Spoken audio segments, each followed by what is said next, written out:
윤석열 대통령의 멘토로 알려진 심평 변호사가 국민의힘 한동훈 비상대책위원장이 이번 선거에서 조국혁신당 조국 대표를 감당할 수 없을 것이라고 전망했습니다. 심 변호사는 2일 SNS에 올린 글에서 감히 말하자면 한 위원장이 민주당 이재명 대표를 상대할 수는 있으나 정치적 자산이나 역량에서 조 대표는 도저히 감당할 수 없다고 주장했습니다. 한 위원장이 이재명 대표를 상대로 2월 중순까지 선전했지만 조국당이 태풍처럼 밀어닥쳐 순식간에 정권 심판론을 전국에 쫙 깔았다는 겁니다. 심 변호사는 또 야당은 이 대표, 조 대표, 김부겸 전 총리, 이해찬 민주당 전 대표 등 4명이 4인 1각 상호협조 자세를 유지하며 힘차게 밀어붙인다면서 이처럼 1대4의 열세와 우세가 명확한 구도로 짜인 선거판에서 결과는 너무나 뻔하다고 썼습니다. 그러면서 자꾸 선거 판세가 열세로 바뀌는 데 대해 모든 게 윤석열 대통령의 탓인 것처럼 돌리는 경향이 있다며 그러나 그렇지 않다. 이 선거는 결코 국민의힘이 이길 수 없는 선거라고 주장했습니다. 심 변호사는 그럼에도 여당 내에서 함은경 후보가 윤 대통령에게 탈당을 요구한 것과 관련해선 발언을 철회한다 했지만 뱉은 말은 들어갈 데가 없다며 내심의 의사인지 김경률 비대위원과 한동훈 비대위원장까지 포함한 하나의 세력권의 대표에 의도적으로 표출시킨 것인지 모르겠다고 밝혔습니다. 이어 과거 출마 경험이 있어 이번 선거에서 여당 패배를 모를 리 없을 함 후보가 갑자기 왜 윤 대통령의 탈당을 들고 나왔겠냐면서 총선 뒤 당권 경쟁에서 대통령이 한 위원장을 밀어줄 여지가 별로 없음을 알기에 대통령이 여당에서 빠지면 되지 않겠냐는 생각을 한 것으로 보인다고 주장했습니다.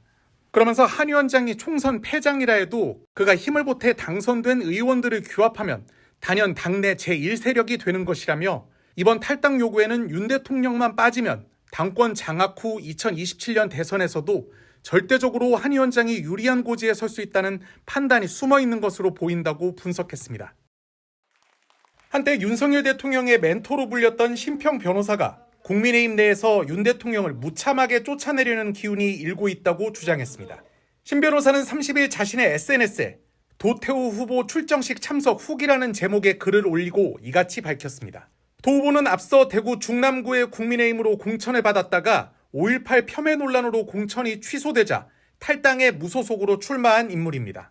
심 변호사는 이날 출정식에서 했던 인사말을 공유하며 한동훈 위원장의 복심인 김경률 비대위원이 그저께 파국을 피하지 않아야 한다고 말했는데 아무리 해석해도 하나의 뜻으로 귀의라는 것 같다고 적었습니다. 해당 발언이 윤석열 대통령의 탈당을 요구하겠다는 것이라며 결국 시간 문제로 보인다는 겁니다. 앞서 28일 김 비대위원은 라디오 방송에서 의대 증원 문제와 관련해 민심을 얻는 거라면 파열도, 파국도 마다하지 않아야 한다며 대통령실과의 충돌도 감수해야 한다는 취지의 발언을 한 바 있습니다.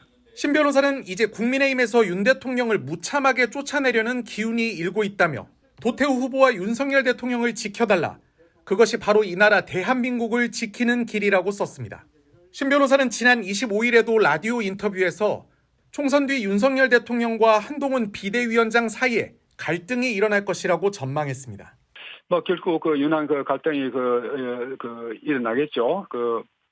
이번 선거에서 이기면은 한동훈 위원장은 자기 공으로 할 것이고 만약에 진다 그러면은 윤석열 대통령이 잘못해서 진 것으로 그렇게 몰아가겠죠.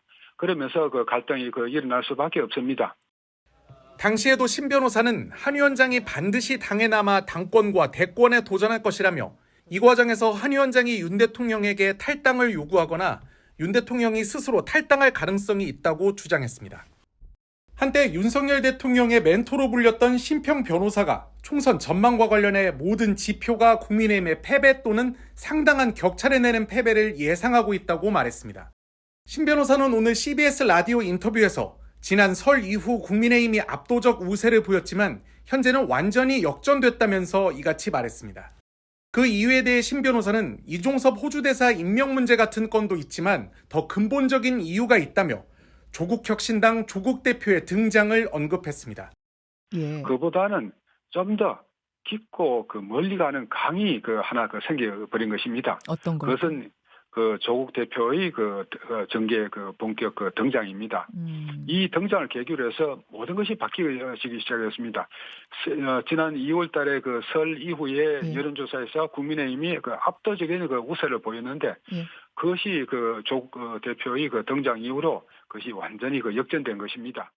신 변호사는 조국 사태를 가장 먼저 비판했고 조 대표를 지지하지 않지만 과거부터 그의 정치적 잠재력은 주목해왔다며 처음엔 돌풍 수준으로 예상했는데 그 수준을 넘어 정치적 태풍을 일으키고 있다고 말했습니다.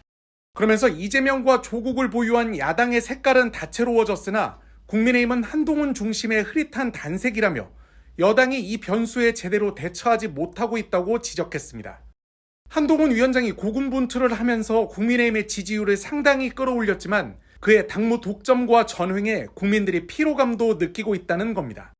신 변호사는 총선 후 윤석열 대통령과 한동훈 비대위원장의 관계에 대해서는 결국 갈등이 일어날 것이라고 내다봤습니다. 결국 유난 갈등이 일어나겠죠. 이번 선거에서 이기면은 한동훈 위원장은 자기 공으로 할 것이고 만약에 진다 그러면은 윤석열 대통령이 잘못해서 진 것으로 그렇게 몰아가겠죠. 그러면서 갈등이 일어날 수밖에 없습니다. 신 변호사는 이 과정에서 한 위원장이 윤 대통령에게 탈당을 요구하거나 윤 대통령이 스스로 탈당할 가능성이 있다고 주장하기도 했습니다. 신 변호사는 윤석열 정부가 선거에 임박해 재정 지출을 늘리지 않는 유일한 정부라며 이런 측면을 국민들도 이해해주면 고맙겠다고 말하기도 했습니다.